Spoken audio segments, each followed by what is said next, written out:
So guys, welcome back to Formula for Speed. I'm your host Chad with my lovely co-host, the one and only Babyface. Please say hello, Babyface. Hello. So guys, we're here to talk. I mean, we want to bring up a few things that it's been on our mind. And we have time. And I said, since we got time, we need to discuss it. Let's talk about it. Let's talk about it. Babyface, she had mentioned some things. I had mentioned a couple of things, but Babyface, lead off for us. Just let me know what you've been thinking about. So I saw that Haas has committed to stay in Formula One for an additional 5 years. Yep, that's true. And that's good news. I also recall that Haas said that they would not look at driver lineup, shakeup until they figured out the future of the team. So now that we do know that they're going to stay around for another 5 years, I mean, Grosjean, Magnussen, because if you remember last season, Grosjean and K-Mag had some situations. And even the season before that, they've had a couple of instances where they took each other out by mistake. Grosjean has this season had a couple of interesting little run-ins with some other drivers where he wiggled a little bit. Yeah. It wasn't really like blatant, like he was being a jerk on the track. No, but was it the cleanest of transitions? No. So what do? Do we get rid of Grosjean altogether? Because Grosjean, at the end of the day, he's not a terrible driver. He's actually pretty good when he, isn't crashing into walls. Yeah. So what do you do? Do you drop Grosjean, just cold turkey, and bring in fresh blood? Do you bring in someone else? Or if you keep him in the sport, where do you put him? I'm going to be honest with you. And guys, let us know in the comments again, what do you think about Haas' situation? My thoughts on this, to be fair. Babyface, I think about Haas since 2018, and the issue, their biggest issue to me, outside of their drivers, because there were some mishaps. Yeah. Last year, it was their car. Yeah. I remember Mountain Goat, as everybody affectionately calls him. He didn't want to look like a wanker. That's what he said. On camp, that's what he said. We're looking like a bunch of wankers. And the problem with that was, he went to after Australia, and a couple of races after that, he went to his head engineer, and said, listen, we got to figure this out. You all are somewhere, the ball is being dropped. So we have to figure out what's going wrong, right? And with that, the tire wear was crazy. You guys know that. So to me, it wasn't so much. Can I say that was the drivers? Yeah. But do I think both guys would have done a lot better with better cars? Like we've said before, if in Formula One, if you don't have a good car, it's going to show, right? So to me, I won't put it all on the drivers. Grosjean had his mess ups, true indeed. But the last year and this year, it's been all the car for me. They've had some mistakes, but I think Magnussen's not scored many points this year. 1, maybe 2 points. And they're not that far off of each other. No, they're not. Either. So it's the car. It's the car by a large percentage, but at the same token, it's like Alfa Romeo with Kimi. It's the car. That's true. At the same token, if the relationship between K-Mac and Grosjean isn't, so this far, I must say this season, it seems like they're getting along just fine. But from the past, do you think there's some cracks in their relationship that would also decide whether you keep one or the other? Well, to be honest with you, I think they're fine. I think a lot of what plays into that is the cars. A lot of frustration for both drivers in that situation. For me, when I noticed, were the cars. 18, they seem to be great. They were talking about cutting Grosjean, and Grosjean came back and had a great race, couple races, and they're fine. For me, it's the cars, right? And if you're looking from that standpoint, if you're Haas, do you blame the drivers for your lack of car? You can't do that. If one were to go, I think they would keep K-Mag and let go of Grosjean. But then again, anybody you put in that seat, and I always say this, I don't care, because you know how I know that theory's true? Alonso couldn't get it done with McLaren. He's one of the best guys I've ever seen drive an F1 car. That's true. He couldn't get it done with McLaren with a car that wasn't good. So I don't care who you put in that seat. I don't care who it is. They're not going to drive well with a car whose aero packaging is off and who are going through tires. Yeah. If the car is broken and off, you cannot race well compared to someone whose car is way up here. That's just... a bad car make a great driver, do a great driver injustice. I do hope they do keep Günther Steiner because, if anything... Yeah, I don't think there's nothing wrong. He's funny. I like him. Not only is he hysterical, but he is a no-nonsense, we're going to get this done guy. And I really do enjoy watching him go. Yeah. He's interesting. I like him. He's hilarious. he's one of my favorite because he's such a straight shooter. My kind of person. I like a straight shooter. No, don't dress, get to the point, and that's how he is. Yeah. But for me, again, I think he's even realizing, and he stated this, we got to get this car right. Yeah. Right?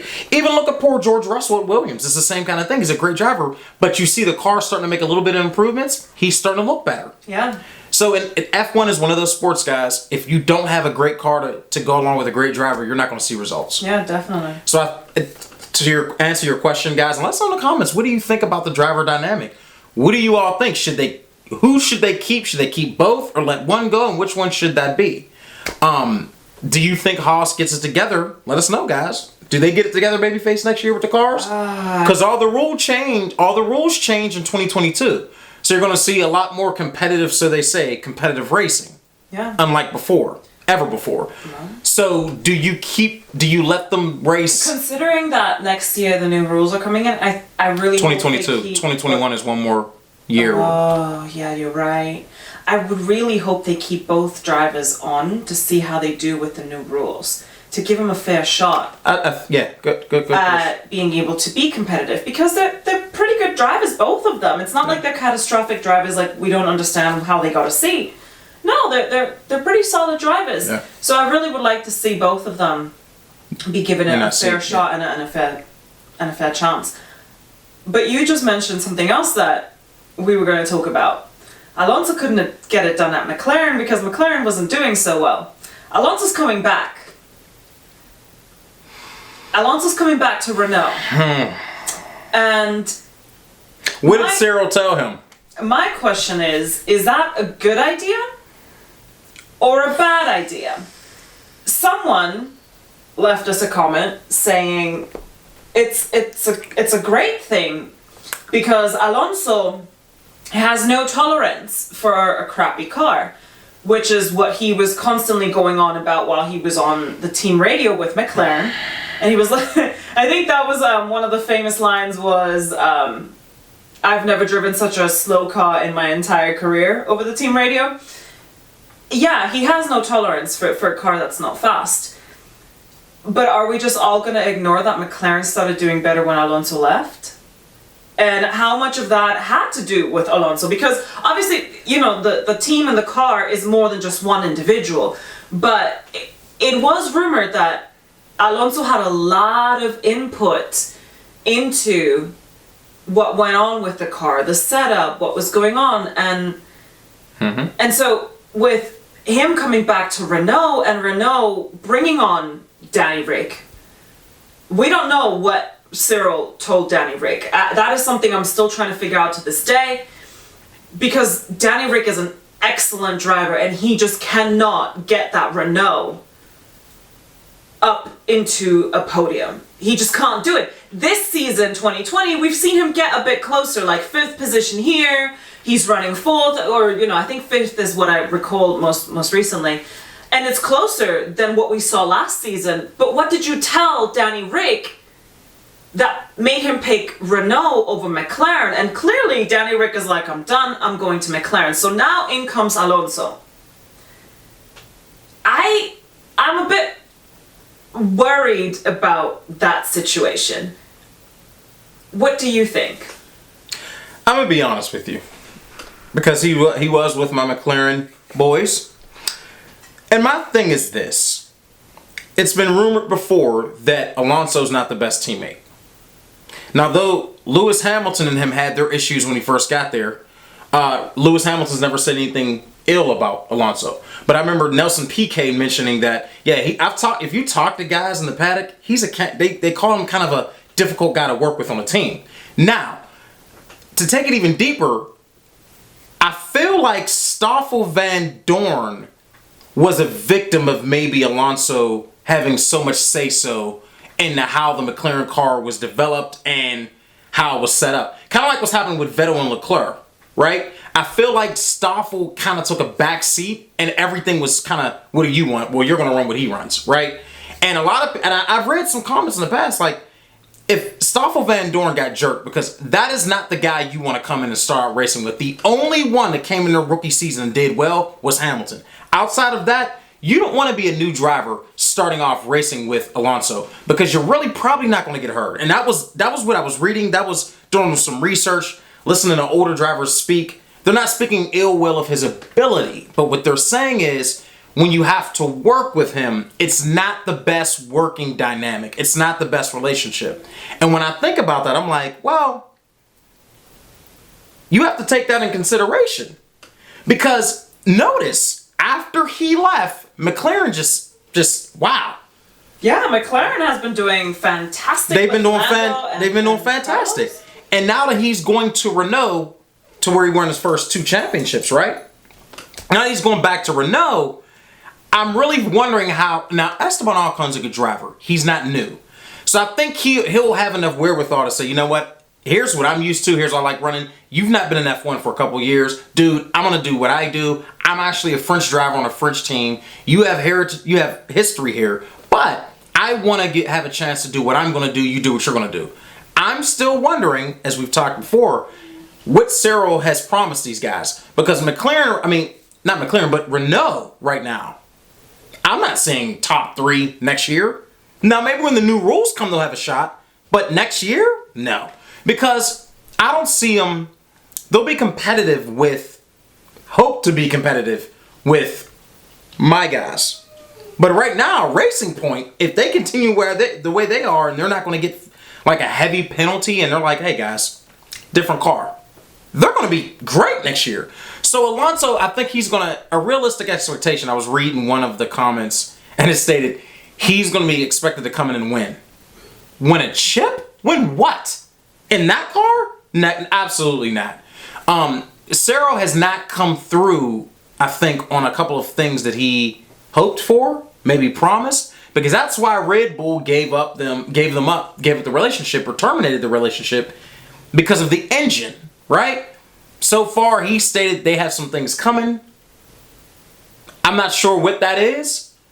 I think Alonso maybe took this guys as a way to get back into the sport, because if he had the opportunity with the way my boys are doing now, I guarantee it came right back to McLaren. If there were a seat open, because now they got Danny Rick and Lando. And say one of those seats were open, and Carlos Sainz wasn't there this year, Danny Rick was there actually when Carlos Sainz was there, and he were going to Ferrari, and there was an open seat. Say if there were an open seat, I guarantee Alonso would go right back to McLaren. So I think this is his way back into the sport. I'm not quite, and he has roots there. He won his first 2 chips, but this is not the Renault from then. You know, this is a different Renault team. So babyface, I'm not sure what the dynamic will be. Alan Prost is there, so he's a good voice of reason there. He's a 4-time champ. So I'm not quite sure how that'll work. I think he needs to come in and probably kind of just take it slow. Because again, I've heard some not so good things about him being a working guy. His driving ability is amazing, but him outside of that, in the garage, not so much fun to work with. It's either going to be a strike of genius, right, or it's going to crash and burn badly.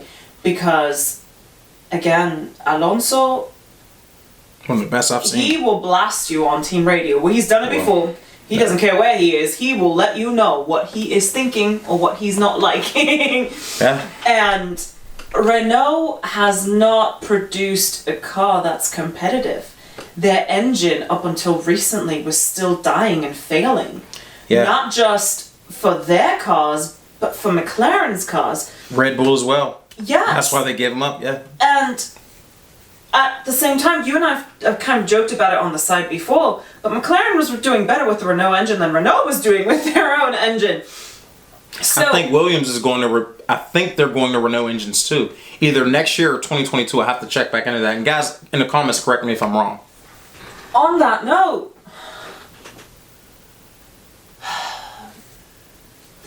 I'm worried about because we've said this over and over again. If Cyril does not produce something, we don't think Cyril is going to be around for much longer. No, So I don't so. know if this was just a desperate move on his part to get the guy that won chips with Renault back on the team.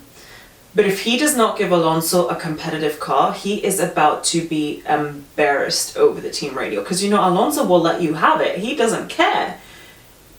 I think it was either, to be honest with you, this could be a stroke of, if they have a halfway competitive car that's better than they have now, him and Ocon will make a great team. Both great driver. Alonso's one of the best I've seen. The thing is, for Cyril, if you think about it, Danny Rick was leaving. He looked at Renault. I think he looked at my boys and said, I should have went there last year. He didn't. Water under the bridge. Let's move on. And I think that was his mind frame. Okay, hopefully I'll get that chance. And when he got the chance, he took it. So now Cyril is left with two things. Before the Vettel announcement, I believe it was already in the works that Alonso was going to Renault. I believe that's before. Would you, if you're Cyril, if you say by chance you realize Vettel was becoming available and Alonso was available, who would you go with? A lot of people would say Alonso. A lot of people would say Alonso. And if you're Vettel, do you want to go to Renault? If you're Alonso, again, I'm sure he's happy to be back, but looking at that car right now, right? There was a guy in the comments I was trying to explain to. He was mentioning, I said, you know, name me a crap car that an F1 great has won with. And he started naming Williams. I said, no, Williams was good in the early 90s, late 80s, early 90s, all the way through the late. They just start getting not good in the last, 5 to 7 years? Maybe a little bit before that. But back then, in the 90s, they were good. Benetton was good. I mean, you're talking good teams. Williams is one of the best, if not the best, arguably. That's why Senna went there. Mm-hmm. So if we're going to talk about Renault now compared to what they were, it's not the same Renault. So for me, I don't know what Alonso. I think Alonso was like, this is a way I can get in. If Alonso's smart, he's probably going to listen. I can give him a good 1 or 2 years. Kimmy's still driving. Kimmy still got it. Okay, 1 or 2 years. With his name, and he shows he still can drive, I guarantee he'll snap one of them top seats. Let one of the young guys not work out. God forbid, if Carlos Sainz has a disastrous season, that season's going to be open up. You know, Ferrari will do it. You know, Horner will shuffle around a driver lineup in his second, and I'm not mad at him because he's like, listen, I'm here to win. This is a business. Emotion out of it, I like you, but there's a business side. So I'm interested to see two things: what kind of car Renault's going to bring, and the working relationship with Alonso, and how much input he'll have on that car. Because Alan Prost is there, and I think Alan Prost is going to say, hey, listen, we just need you to come in and drive. Well, we know you can do it. Let us handle this end of it. He had so much say-so in McLaren. So it's going to be interesting to see. You guys let us know in the comments. What do you think about Alonso coming back to Renault? What are your thoughts? What are your opinions? Is it a good move, bad move? And who is it a good move for? Who is it a good move for? Babyface, right? Mm-hmm. And who is it not a good move for? Mm-hmm. How does Esteban do well with him? I think he can, because I like Esteban Ocon. He's that kid's story, and he can drive. No one's giving him anything. He can drive. So I'll be interested to see. What do you think, Babyface? I agree. I'm a bit worried about it, but I will be watching that very closely because I'm curious to see how that's going to work out. I'm so excited for my boys, Babyface. But yeah, you guys let us know. That is one of the most interesting comebacks I've seen. So I really want to see how he does. Really want to see it. And you guys let us know again. It's one of those things I've been thinking about for a while. Mm-hmm. How he does. And does Cyril, because for him it'll be redemption. If they come out with a great car and they're competitive, I think he will enjoy going to Horner and saying, see, you gave up on us. Should have stuck with us. But Honda's getting better and better. I mean, they're faster than on a couple of straights. They're faster than the Mercedes in the front. You know, so we'll see. So again, guys, we just had some food for thought. We just wanted to talk about it. We had time. We're gonna do more of these videos, wonderful videos where we just have let's discuss it. Babyface is gonna have some topics. I'll have some topics. You guys let us know in the comments. What do you all want to talk about? I feel like there's sometimes people have things to say and it's not brought to the light. So if we find it interesting, we'll talk about it. So again, thank you for watching Formula for Speed. I'm Chad. This is Babyface. Like, share, subscribe, turn the notification bells on, and we'll see you next time.